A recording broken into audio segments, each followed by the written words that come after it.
What if I told you that in the near future, humans could live and work on the moon? A city on the moon sounds like science fiction, but today we're going to explore how it might actually happen. Imagine stepping out of your front door and onto the lunar surface, strapping on a spacesuit for a quick commute to a nearby crater, or just looking up at a sky filled with stars, unobstructed by any atmosphere. So buckle up, get ready for an adventure, and let's blast off into the world of lunar living.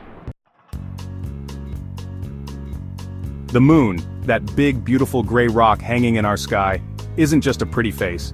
It's our closest celestial neighbor, a mere 239,000 miles away.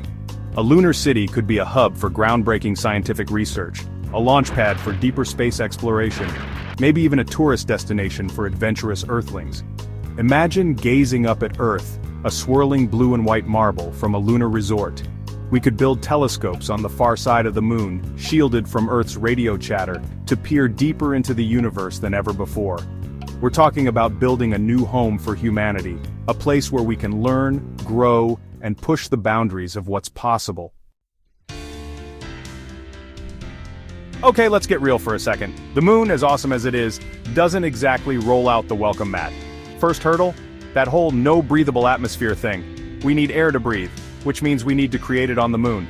Scientists are exploring ways to extract oxygen from lunar regolith. That's fancy talk for moon dirt. It might not sound glamorous, but this stuff is a goldmine. It's rich in oxygen-containing compounds, just waiting to be unlocked. Imagine self-contained habitats with airtight seals like giant terrariums generating their own oxygen from the ground up. These wouldn't be cramped spaceships either, but spacious domes filled with plants, parks, even rivers. Of course, creating a breathable atmosphere is just the first step. We'll need to regulate temperature, manage waste, and grow food in this closed-loop system. Here on Earth, we complain about a little heat wave or a cold snap, but the moon?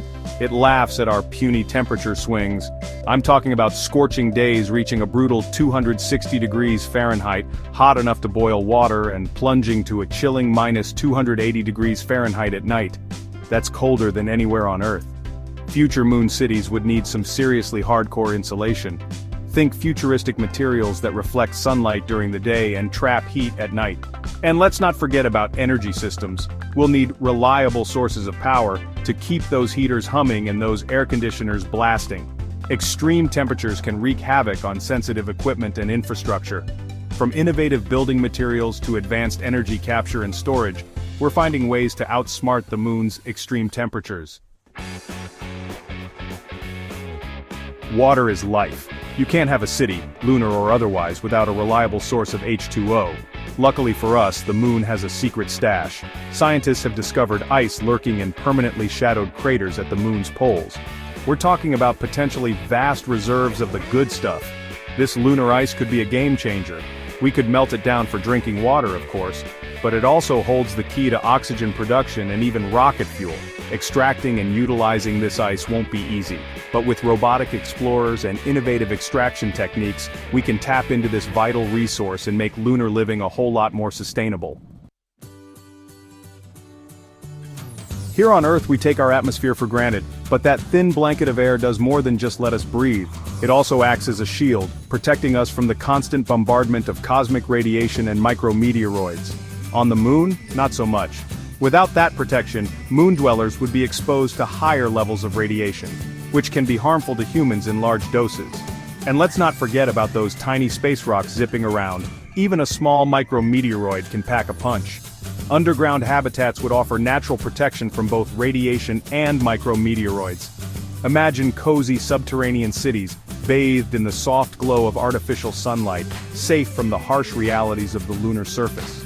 We could also build structures with thick walls made from lunar regolith itself, and of course we'll need to develop advanced spacesuits with better radiation protection for those times when we do venture out onto the lunar surface. Imagine having to ship every single brick, every piece of metal, every screw and nail all the way to the moon. Talk about a logistical nightmare, not to mention astronomically expensive.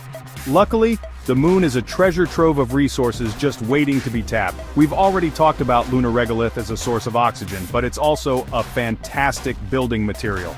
With the help of 3D printing technology, we can turn that moon dirt into bricks, roads, even entire habitats. The moon is also rich in other valuable resources like helium-3, a potential fuel for future fusion reactors. By mining and utilizing these local resources, we can minimize our reliance on Earth and create a more self-sufficient lunar settlement. This living off the land approach isn't just practical, it's essential for the long-term sustainability of a lunar city. A city, even one on the moon, needs power, lots of it. Lights, life support, communication systems, they all need a reliable source of energy.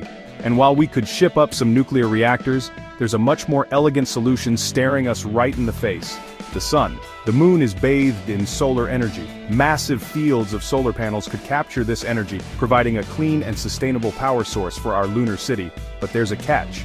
The moon's rotation means it experiences a 2-week-long night. We'll need robust energy storage solutions, like giant batteries or even molten salt energy storage systems, to store up that solar energy during the day and release it at night. We might even explore other renewable energy sources like geothermal energy or harnessing the power of the lunar tides. Let's face it, building a city on the moon is going to be a tough job. It's a harsh, unforgiving environment, and even with all the right gear, humans are still pretty fragile. That's where our robotic friends come in. Imagine swarms of autonomous robots working tirelessly 24/7 to build habitats, extract resources, and maintain infrastructure. These robots wouldn't need sleep, food, or bathroom breaks, and they wouldn't complain about the lack of a breathable atmosphere. We could even use robots to prefabricate structures on the lunar surface using 3-dimensional printing technology. These structures could be ready and waiting for human habitation by the time the first astronauts arrive. It's about using technology to do the dangerous, repetitive, and frankly, boring tasks, freeing up humans to focus on what we do best: exploration, research, and pushing the boundaries of human ingenuity. Building a city on the moon isn't just about overcoming technical challenges. It's about confronting profound philosophical questions about what it means to be human. What happens to us when we're no longer earthbound? Does living on the moon change how we define home, identity, or even humanity itself? Imagine a child born on the moon, gazing up at a bright blue Earth in the sky. Would they consider themselves Earthlings, Lunarians, or something else entirely? How would living in a lunar society, with its own unique challenges and opportunities, shape human culture, art, and philosophy?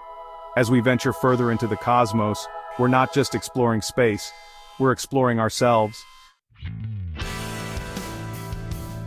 So what do you think? Does the idea of building a city on the moon fill you with excitement, trepidation, or maybe a little bit of both? It's a monumental task, full of challenges and risks, but the potential rewards are immense. Imagine a future where humans are living and working on the moon, where scientific discoveries are made, and where the spirit of exploration and discovery thrives. It's a future that's within our reach, but it's going to take a collective effort from scientists, engineers, dreamers, and doers from all walks of life. It's a future that I, for one, am incredibly excited about, and I hope you are too, because the future of humanity isn't written in the stars, it's written by us. So what have we learned? Building a city on the moon is a ridiculously ambitious undertaking. We're talking about solving some of the most complex engineering challenges imaginable, from creating breathable air to generating power in the harsh lunar environment. But you know what? Humans are amazing at tackling seemingly impossible challenges. We went from the first airplane to landing on the moon in less than a century, and I believe that with enough ingenuity, collaboration, and a healthy dose of that pioneering spirit, we can make lunar living a reality. So, let me know in the comments what you think. Would you sign up for a one-way ticket to the moon? And what aspects of lunar living excite you the most? Let's keep the conversation going. Don't forget to like, subscribe, and hit that bell because we're going to explore more of the universe's greatest mysteries.